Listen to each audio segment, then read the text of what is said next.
With a close guess. Oh, wow, what a start for Corey Eliason. 3 wide on the... Oh! Big flat Bill Balog. The rear end completely coming out of that car.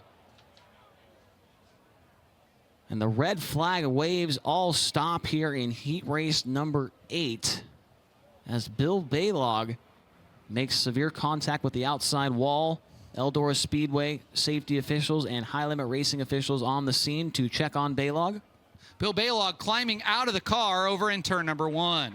Great to see that as Balog. I mean, that is the second time I've ever seen that, where the entire rear end actually comes out of the car. The only other time I saw it was last year at the Knoxville Nationals. Gage Polkerbeck had that happen during hot laps. And you can see right there, man. I mean, look at that. And then, of course, the rear end bounces up in the air and comes to rest right next to the car where it should be. I mean, you can't make that up. Yeah, it knows where it's supposed to go. Tony? I'm over here in turn 1 with Bill Balog. Bill, first of all, are you okay? Yeah, I think so. Man, what happened?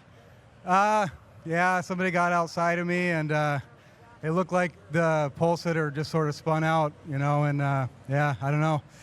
Just couldn't be any worse of a situation, but we'll try to, you know, come back for Friday, I guess. Running full-time with the World of Outlaws, you guys have 2 really big races on Friday and Saturday night. What does this do to you guys going into those 2? Yeah, it's not a good situation. Probably should just go home. All right, Bill Balog, we are glad you're okay. And an incredibly violent accident down here, Chase and Blake. They're going to go to work on pulling the 17B from the top of turn 1 over here. Most importantly, though, Bill is okay.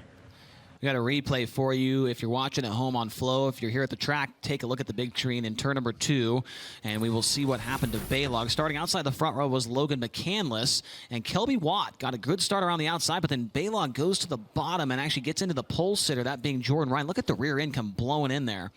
And he goes down there and just they kind of meet in the middle a little bit there, and man, and look at that rear end, how high in the air it was there, Blake. That nearly cleared the fence. Look at this right here.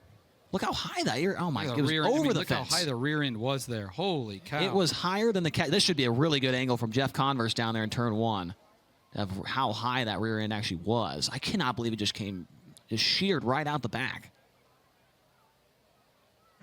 Guys, I don't know if you're able to get a shot of this.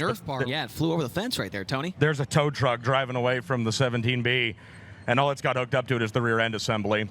You can see it just heading out back into the infield from that drone shot right there.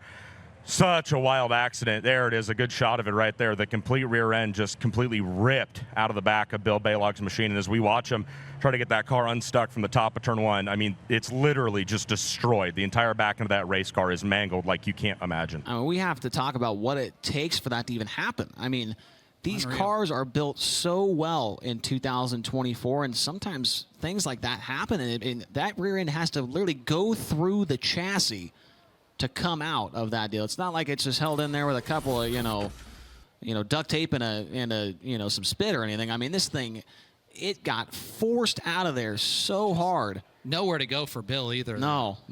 Absolutely nowhere for him to go. Corey Eliason went 3 wide there on the start and kind of put Jordan Ryan in a bad spot there and maybe kind of messed up his entry into the corner. And Balog, man, that you see there how high that rear end gets with the shot from the drone.